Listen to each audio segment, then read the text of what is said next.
और इस वक्त की बड़ी खबर और बड़ी तस्वीरें प्रयागराज से निकलकर सामने आ रही है, जहां पर बुलडोजर एक्शन की तैयारियों के बाद अब बुलडोजर एक्शन होता हुआ भी नजर आ रहा है। प्रयाग में आप देखिए बुलडोजर एक्शन।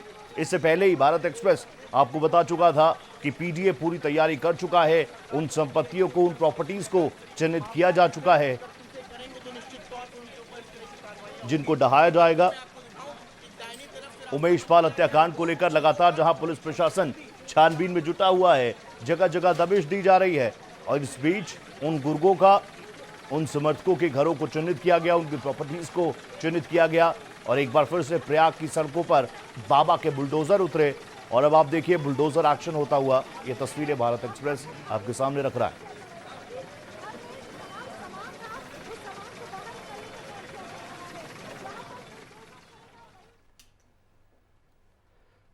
तो प्रयागराज में बुलडोजर एक्शन की तस्वीरें आपके सामने। उमेश पाल हत्याकांड के बाद से ही लगातार शूटर्स को ढूंढने की कोशिश की जा रही है। शाइस्ता अंबर को ढूंढने की कोशिश की जा रही है। अतीक अहमद के पुत्र असद को ढूंढने की कोशिश की जा रही है, लेकिन कहीं से भी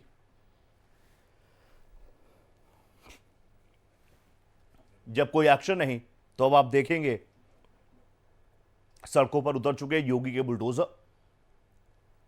और प्रयाग की पतली संकरी गलियों में पूरे दल बल के साथ पीडीए के अधिकारी पहुंचे हुए हैं, ताकि किसी तरीके से कानून व्यवस्था यहां पर खराब ना हो।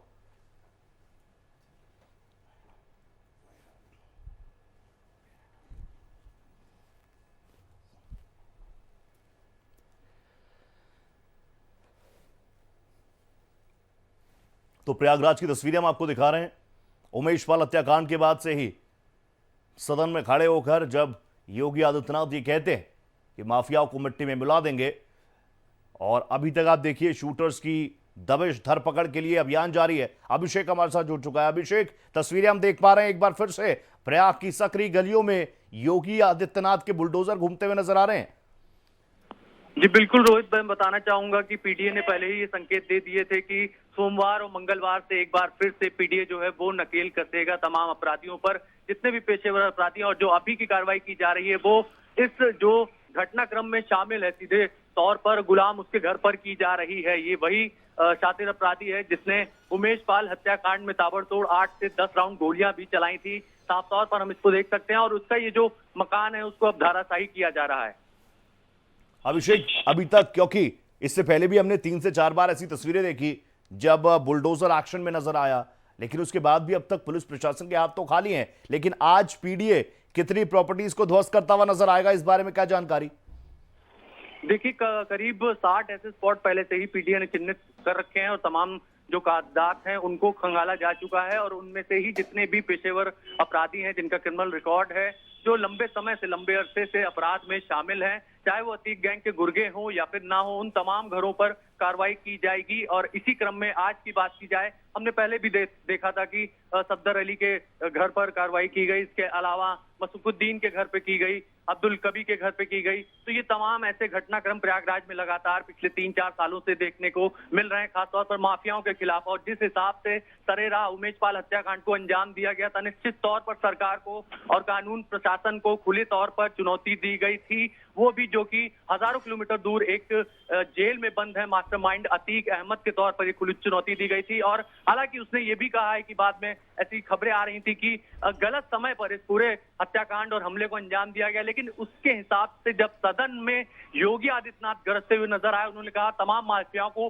मिट्टी में मिलाने का काम किया जाएगा। और आज वो ताजा तस्वीरें एक बार फिर से हम प्रयागराज से देख रहे हैं। वही मंजर जो तमाम जितने भी अपराध के समूचा साम्राज्य है अपराध का, उसको ढहाने की दिशा में आज भी कार्रवाई की जा रही है प्रयागराज में। और तमाम सुरक्षा बल यहाँ पर मौके पे मौजूद हैं। पहले भी नोटिस पीडीए की तरफ से दिया गया था और अचानक से ही पीडीए जो है इमीडिएट ऐसे पहुंचता है और इसी तरह से कार्रवाई करता हुआ पहले भी नजर आया। और आज भी हम देख रहे हैं कि जो शातिर अपराधी गुलाम है उसके घर पर पीडीए की टीम पहुंची है। हमने देखा है कि गुलाम जब से सीसीटीवी में पुलिस ने उसको पहचाना है, उसकी पहचान की गई। उसके बाद तमाम राजनेताओं के साथ भी उसकी फोटो हमने देखी थी, तमाम पार्टियों के नेताओं के साथ भी फोटो देखी थी। उसके भाई जो राहिल हसन पहले बीजेपी में यहाँ पर अल्पसंख्यक मोर्चा का जिलाध्यक्ष था उसको हटा दिया गया था, इस जी। घटनाक्रम के पहले ही भंग कर दिया गया था, हटा दिया गया था। कार्रवाई सब पर की जा रही है, ये नहीं देखा जा रहा है कौन किस पार्टी से संबंधित है, कौन कितना पावरफुल व्यक्ति है, शख्सियत है। अगर वो साथीवर अपराधी है,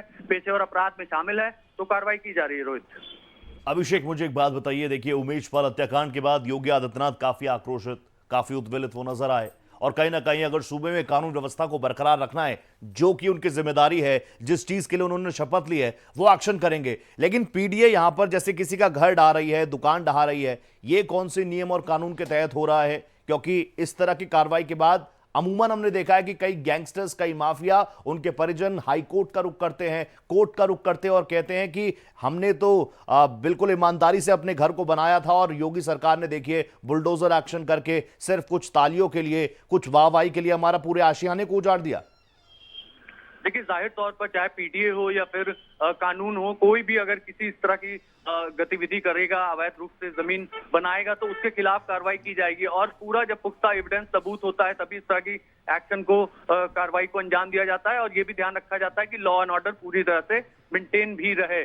तमाम निश्चित रूप से जिन पर भी इस तरह की कार्रवाई की जा रही है, उनके पास कोर्ट का रास्ता है, वो कोर्ट का रास्ता खटखटा सकते हैं। लेकिन कहीं ना कहीं त्रुटियां हैं, कमियां, और पीडीए की तरफ से बैक टू बैक कई बार जब नोटिस दिया जाता है और उसको नजरअंदाज करते हैं जो भी उस मकान में रहते हैं, तब इस तरह की कार्रवाई की जाती है। और तमाम स्पॉट को पहले ही चिन्हित कर लिया था पीडीए ने, तमाम तरह से दरवाजा भी खटखटाया गया, उन तमाम जो लोगों तक पहुंचा गया, पीडीए ने बाकायदा नोटिस दिया है, लेकिन सभी इग्नोर किया गया और गुलाम के घर पर कोई मौजूद भी नहीं था। तो ये तमाम दिक्कतें जरूर हैं, इस पूरे ये पेचीदगी जरूर है कानूनी रूप से इसमें, लेकिन कोई भी काम किया जाएगा लॉ एंड ऑर्डर को मेंटेन रखने के लिए किया जाएगा और गैर कानूनी तरीके से किसी का घर नहीं ढाया जाएगा। जो अपराधी हैं, जिनके नक्शे में कमी है, जिनका मैप पूरी तरह से पास नहीं कराया गया है, और तमाम तरह की जो दिक्कतें होती हैं, कोई भी मकान बनाने से पहले, कोई भी मार्केट बनाने से पहले अगर उसमें कमियां पाई जाती हैं, तभी इस तरह की कार्रवाई की जाती है। अच्छा अभिषेक, मुझे बताइए, जिस इलाके में इस वक्त ये एक्शन चल रहा है गुलाम के घर के आसपास, ये कौन सा इलाका है, किस तरीके की इसकी भौगोलिक परिस्थितियां हैं,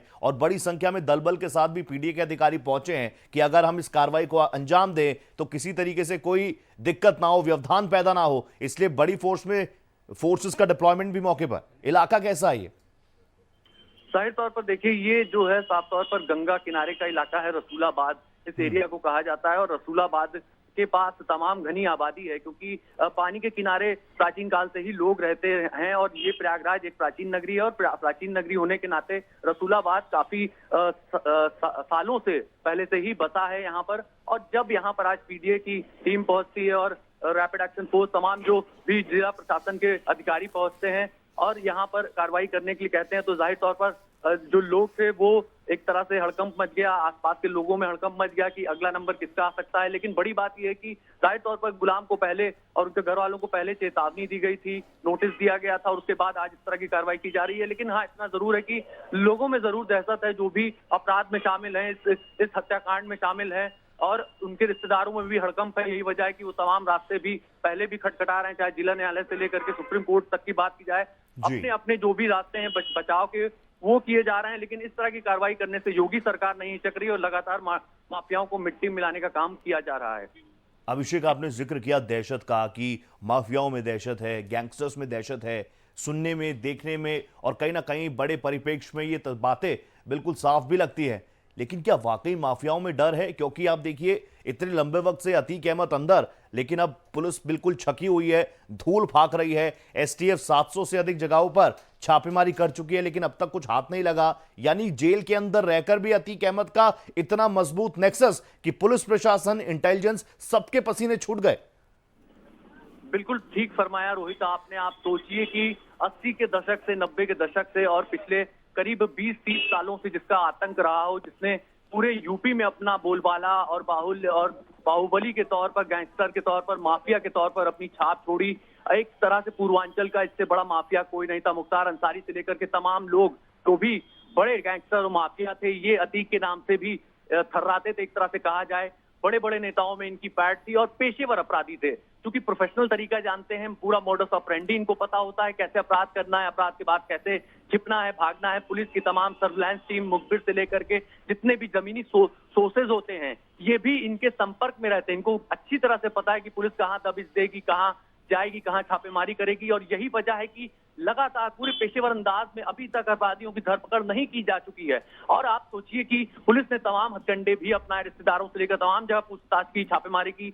करीब 600 ठिकानों में एसटीएफ एसओजी की टीम छापेमारी कर रही है, लेकिन सुराग तक नहीं मिल रहा। जो सुराग मिल रहा है वहां से पहले ही अपराधी रफू चक्कर हो जाते हैं। आपको याद होगा कि अभी पश्चिमी यूपी में गुड्डू मुस्लिम की जो लोकेशन पाई गई, वहां से भी वो रफू चक्कर हो गया। आप सोचिए कितना तगड़ा नेक्सस है। पूरी तरह से ये पुलिस को चकमा देने में लगातार कामयाब हो पा रहे हैं। ये पूरा जो गैंग है, ये गैंग इंटरस्टेट गैंग है और पेशेवर गैंग है, और इस तरह के अपराध पहले भी करते आए हैं। ये तमाम तस्वीरें हैं, ये तमाम बातें हैं, लेकिन इस बीच आप बने रहेगा अभिषेक हमारे साथ। शूटर गुलाम के अवैध निर्माण पर बुलडोजर चल रहा है, जिसकी तस्वीरें हम आपको दिखा रहे थे। उमेश पाल हत्याकांड में इनके ऊपर इनाम भी घोषित किया गया है। प्रयागराज में बुलडोजर एक्शन इस वक्त देखने को मिल रहा है। तस्वीरें सीधी एक्सक्लूसिव तस्वीरें भारत एक्सप्रेस आपको दिखा रहा है।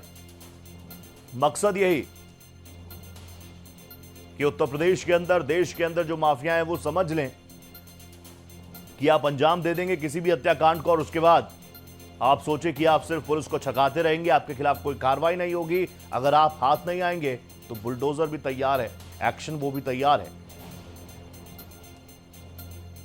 प्रयागराज से तस्वीर हम आपको दिखा रहे हैं। शूटर गुलाम, जिस पर इनाम घोषित किया गया है। उमेश पाल हत्याकांड में अब तक 5 लाख रुपए की इनामी राशि घोषित की जा चुकी है पुलिस प्रशासन द्वारा, लेकिन पुलिस के हाथ अब भी खाली हैं। अभिषेक हमारे साथ है। अभिषेक, लगातार कई महत्वपूर्ण बिंदुओं पर आप अपनी बात रख रहे थे, लेकिन बुलडोजर एक्शन जारी है। इसका डर जो माफियाओं में होना चाहिए, कई हद तक वो नजर भी आया, लेकिन आज पीडीए की कार्रवाई कहां कहां, किस किस जगह पर? क्योंकि एक तस्वीर तो हम देख रहे हैं, रसूलाबाद आपने इस जगह का नाम बताया, यहां पर यह एक्शन चल रहा है। इसके बाद क्या आगे भी बढ़ेगी पीडीए की टीम, और भी इलाकों में जाएगी? देखिए, पर्टिकुलरली बात की जाए तो ये एक बड़ा अपराधी है, 5 लाख का इनामी बदमाशी अपराधी है। तो ऐसे में पुलिस सबसे पहले और प्रशासन सबसे पहले इसको इसलिए टारगेट कर रही है क्योंकि नोटिस दिया गया था, और आज बाकायदा नोटिस के बाद पीडीए की टीम यहाँ पर पहुंचती है, और छापेमारी करने के बाद ही, नोटिस देने के बाद ही इस तरह कार्रवाई की जा रही है। और इलाकों की बात की जाए तो जाहिर तौर पर जिस जगह पर इस हत्याकांड को अंजाम दिया गया उसके आसपास भी तमाम ठिकानों पर जो अपराधी हैं उनका घर है। गुड्डू मुस्लिम की बात की जाए, खुलदाबाद थाना क्षेत्र के अंतर्गत उसका मकान है, और वहां पर उसी हत्याकांड के पहले से ही ताला पड़ा हुआ है, ताला लगा हुआ है, वो फरार है। वहां पर बहुत सकरी गली है, वहां पर भी बुलडोजर जाने में काफी दिक्कत हो सकती है, वहां पहुंच ही नहीं सकता बुलडोजर, तो वहां पर प्रशासन को मैनुअली तोड़ने की जरूरत पड़ेगी, और ऐसे में दिक्कत जरूर आएगी क्योंकि आसपास काफी घनी बस्ती है, काफी लोग वहां पर मौजूद होते हैं। तो एक ये भी चुनौती पीडीए के पास है। ये जरूर है कि नफीस भी इस घटनाक्रम में अप्रत्यक्ष तौर पर शामिल था, क्योंकि बताया जा रहा है कि नफीस की कार थी और कुछ महीने पहले ही उसने इसको बेचा था। हालांकि ये भी एक साजिश के तहत इस तरह की डील हो सकती है, क्योंकि आपको पता ही होगा कि काफी लंबे अरसे से उमेश पाल, चूंकि गवाह के तौर पर उनकी जो भूमिका थी और रंगदारी की बात आ रही थी सामने, अवैध संपत्ति की बात सामने आ रही थी, तो लगातार जितने भी अतीक अहमद द्वारा कब्जाई गई जमीनें थी उन केस को ये लड़ रहे थे, उन पर और अपने अपहरण मामले में भी ये अब अतीक अहमद को जाहिर तौर पर सजा हो सकती थी बड़ी। तो इन तमाम घटनाक्रमों को देखते हुए इस हत्याकांड को अंजाम दिया गया, और जिस जगह हत्याकांड को अंजाम दिया गया, धूमनगंज थाना क्षेत्र के आसपास जितने भी इलाके हैं वहां पर जितने अपराधी चिन्हित किए गए हैं, अगर एरिया की बात की जाए तो वो सुलेम सराय एरिया, धूमनगंज, खुलदाबाद, ये तमाम चकिया, ये ऐसे इलाके हैं जहां पर लगातार पीडीए का बुलडोजर आगे भी गरजेगा, बरसेगा, और योगी इस तरह की कार्रवाई करने में बिल्कुल नहीं हिचकेंगे। योगी आदित्यनाथ बिल्कुल नहीं हिचकेंगे, और माफियाओं की कमर तोड़ने का प्रण जो उन्होंने लिया है उसमें उनका बुलडोजर आगे बढ़ता हुआ नजर आ रहा है, उनका प्रशासन आगे बढ़ता हुआ नजर आया है। बहुत धन्यवाद अभिषेक, आपका नजर आप बना रखिएगा। 2 तस्वीरें हम आपको दिखा रहे हैं, आप देखिए किस तरीके से प्रयागराज की पतली पतली गलियों में जहां तक बुलडोजर जा सकता है, जेसीबी मशीनें जा सकती हैं, वहां तक उन मशीनों को पहुंचाया जा रहा है, और जहां नहीं पहुंच पा रहे हैं वहां पर मैनुअली हथौड़े लेकर निगम के मजदूर जो हैं, अधिकारी जो हैं, वो मौके पर पहुंच रहे हैं।